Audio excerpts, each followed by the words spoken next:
Welcome to Aksyon TV. Profiles kung saan yung guest ang bida, kaya walang host. Bago bumunot ng mga tanong sa ating fishbowls, humarap sa camera at magpakilala. Ako po si Hernani Nani Braganza, asawa ng misis ko, ama ng 4 na anak ko, lolo po ng 4 na apo, at maraming kaibigan at kakilala. Bringing about rural development is complex and would probably involve integrated measures to address supply chain and value chain, management, credit, technology, and machineries, post-harvest, rural cooperatives formation, and even on a higher level, completing agrarian reform, which you tried to also confront as former Secretary of Agrarian Reform. What would you, in case you become a policymaker, do then make a difference? Alam nyo, there are now 112 million Filipinos. Yung 112 million na to nakatira sa mga probinsya, mga lungsod, mga munisipyo. Meron po tayong 82 na probinsya kung di ako nagkakamali. Meron po tayong 149 cities at meron tayong 1,446 municipalities at 42,000 na barangay. Dito po nakatira yung mga Pilipino. Ito po ang buong Pilipinas actually. Pangalawa, 50% ng populasyon natin nakatira sa lungsod, doon sa 149, at yung 50% nakatira po doon sa 1,500 almost na munisipyo. Alam nyo ho, hindi balansyado ho kasi yung development sa Pilipinas. Malaki yung kalamangan ng mga lungsod sa mga munisipyo. Hindi balansyado ang budget ng lungsod at saka ng mga munisipyo. Yung 50 million na nakatira sa mga munisipyo, 70% po ron, mahirap. Yung 30% na nakatira po sa lungsod, mahirap. So ang tanong ho rito, when you talk of rural development, you are talking of developing the municipalities para magkaroon ng kaginhawaan o yung mga mamamayan po ron. Ang tinatarget mo po rito, yung mga mahihirap nating kababayan. So ang unang usapin ho rito, yung pagbalanse ho ng budget, pag ikaw ay naging policy maker, dapat gawin mong sapat yung budget ng local government, na munisipyo, gawin mong patas o kung pwede iparehas halos sa budget ng mga lungsod. At kung pinag-uusapan po kasi ang budget, ang pinaghahati-hatian po ng 1,600 plus na local government sa buong Pilipinas, 1 trilyon. Hindi po 1 bilyon, 1 trilyon po to ha. 23% po to na napupunta sa mga probinsya. On the average, may 2 bilyon ang bawat isa. Yung 82 na provinces. 23% po rito sa balanse, napupunta po sa mga lungsod. On the average, may tig 1 bilyon ho yung mga city governments. 30% or 34%, kung di ako nagkakamali, napupunta po sa mga munisipyo. On the average, bawat isang munisipyo may 230 million. At yung mga barangay naman ho, maghahati po sa 20% ng 1 trillion at meron silang on the average 4.6, 4.7 million. So yan ho ang tumatakmong pera sa ating mga probinsya. Yung hindi pagiging balanse ho ng budget ng bawat munisipyo, ito ho yung minsan malaking dahilan kung bakit hindi rin balanse yung development.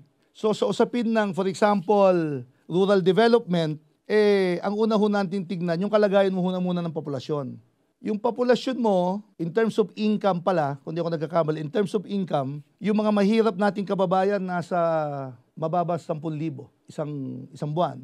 Yung pangarap ng ating gobyerno, upper middle income economy, nasa 80,000 to 100,000 a month dapat ang kita. Yung sinasabi ng konstitusyon natin, equal opportunities, equal access ang bawat Pilipino. So yung hindi pagbalanse ng budget ng dalawa, hindi equal ang access sa mga serbisyo ng gobyerno. Rural development, dalawa po kasi binanggit sa tanong Unahin ko yung agrarian reform. Kung hindi ako nagkakamali, there are about 10 million hectares of agricultural land in the Philippines. Ang pwedeng ipamigay ng gobyerno, about 7 million or 8 million kung hindi ako nagkakamali. Sa 8 million na yon, 7 million na ho yung naipamigay at ang kapalit at ang bilang ng magsasaka na nabigyan ng beneficiaryo, about 7 million plus. Yung 1 million na balanse ho, ito ho yung mga private agricultural lands, the most contentious lands in the Philippines, normally owned by the elite of this country. Pangalawa, sa mga naipamigay na lupa, sa ngayon, hindi rin productive itong mga lupain na to. Dahil po sa kakulungan ng kapital, teknolohiya, at merkado ng kanilang mga produkto. In fact, the market should not be a problem. Kasi this country is a net importer of many agricultural products that can be raised and grown in the Philippines. And yet, mababa po ang kita ng ating mga magsaka. Pangalawa, kakulangan ng teknolohiya. Hindi moderno ang ating agriculture. Nandun pa rin tayo sa paggamit kalimitan ng mga hayop sa pagsasaka ng ating lupa. Samantalang yung mga modernong bansa, dito lang po sa Southeast Asia, makinarya na po yung kanilang ginagamit. Ibig sabihin, mas efficient yung kanilang pagtatanim at pag-harvest ng kanilang mga produkto. Mas maliit ang nasasayang sa kanilang mga produkto. Kakulangan din ng bodega ng mga magsasaka para itago ang kanilang produkto. Pagkaani, benta kagad, marami ang nagtanim, marami ang umaani, mababa ang presyo. Samantalang sa ibang lugar, sa ibang bansa, yung mga magsasaka nabibigyan ng pagkakataon na itago ang kanilang produkto at nakapaghihintay ng magandang presyo. Pautang. Well, how do we describe our farmers? Baon sa utang. Walang masyadong access sa credit. Pangalawa, ang sistema ng mga bangko sa Pilipinas, generally are collateral based, although yung Land Bank of the Philippines nagpapautang but not on individuals but on cooperatives. So, we have to strengthen our cooperative system. Well, that is as far as agrarian reform and rural development is concerned on agriculture. But the bigger picture on rural development ho kasi is dapat magkaroon ng sapat na trabaho sa lalawigan o sa munisipyo sa panahon na tapos na ang pagtatanim. Karamihan ng lupa sa atin dito, rain-fed. So, ibig sabihin, minsan lang nagtatanim itong mga to. Yung mga nag-aalaga naman ng hayop, kapag habang pinapalaki yung hayop, di ba? Wala rin po silang ginagawa. Ganon din po yung ating mga isda. Sa panahon ng bagyo, wala rin din po silang magawa. So, ang kalimitang nangyayari sa gitna na naghihintay po sila ng ani, naghahanap po sila ibang trabaho. So, ang sitwasyon nila, karamihan dito nagkakarpentero, pumapasok sa construction, nagiging tricycle driver, at yun ho yung alternatibo na hanap buhay ho nila. Kalimitan po ho rito, nasa loob lang ng barangay nila, kung hindi, doon po sa mismong bayan. Habang naghihintay ng ani or pagkatapos ng ani. Nakakalungkot isipin na ang kita ho ng isang magsaka dito po sa Pilipinas, on the average, 5,000 isang buwan, sa 60,000 na halaga ng kanyang inani. And this is way below the minimum wage na itinalaga para sa mga manggagawang Pilipino, which on the average is about 13,000 to 15,000 a month. So kaya yung nasabi ko po kanina, karamihan ng mahirap na nating mga kaubayan ay nasa sektor ho ng agrikultura. Rural development also means opening up new industries in the LGUs. Ito po, kwento lang, no? Ako po ay mayor ng Alaminos, Pangasinan. Labas po sa agrikultura, ibig sabihin pagtatanim, labas po dun sa fishing, sa Hundred Island, sa karagatan ng Alaminos, labas po dun sa pagpapalaki ng bangos ng ilan po namin mga kababayan, inayos po namin yung turismo doon po sa aming lugar. Ibig sabihin, yung turismo ang nagbigay ng buhay doon po sa aming bayan. Ipromote po namin ang Hundred Islands bago namin makuha ito sa national government. Nung nakuha na po namin sa national government ang Hundred Islands, sa pamamagitan ng isang executive order na nilagdaan ng Pangulo noon, kami na ho ang nagpatakbo ho ng Hundred Islands. Kung dati-dati 30,000 tourists a year nung hawak ng PTA, sa ngayon, kung hindi po ako nagkakamali, umaabot na po sa halos 1,000,000 na bisita sa loob ng isang taon. Nung panahon ko po, kung hindi ako nagkakamali, mga nasa 300,000 a year ho. So yun ho yung bilang ng bisita na pupunta sa Hundred Islands. Ito lang kung may tao, may negosyo. As an example, yung prangkisa ho ng Jollibee doon dati, gusto nang ibenta ho yun ng may-ari. Nung lumago ho yung Hundred Islands, hindi ho binenta yung Jollibee. In fact, mas lumaki pa nga ho ang kanyang kita. Mapunta ho tayo sa palengke ng Alaminos na kung saan dito binibili, hindi lang ng mga mamamayan yung kanilang pagkain, kundi dito rin binibili ng mga turista yung kanilang mga baon papuntang island. Alam niyo ho, umusbong sa amin yung homestay program. Ito yung community-based tourism ng Alaminos, na kung saan yung mga dating yung mga naninirahan sa gilid ng dagat, inayos yung kanilang bahay, parang Airbnb, Alaminos style. Yun lang ang ibig sabihin nun. Yung mga may kaya na mga taga-Alaminos, nagtuyo ho ng mga liit na hotel. So what I'm simply saying is, this is part of rural development. Yung agriculture, binuhusan namin ng pondo namin, galing sa munisipyo. Training ho namin yung aming magsaka. Lumaki ho yung kanilang ani. At kung hindi ako nagkakamali, nung binilang ho namin o kwinenta ho namin yung dagdag na kita ho nila, lumalabas sa 2,000 sumunod sa aming programa, may 10,000 dagdag na kita yung magsaka. You multiply 10,000 by 2,000 is 20 million. Ibig sabihin, yung 20 million ay bagong pera na pumasok ho sa aming ekonomiya. Gumanda ang benta ng aming mga mamamayan. Ganon din ho yung munisipyo. Yung mga nagninegosyo ng Airbnb Alamino style, nagbabayad ng buwis, panibagong buwis. Yung mga buwibisit ng 100 Islands, yung kanilang ticket, pagpasok ng 100 Islands, pumupunta ho yun sa kaban ng bayan ng Alaminos.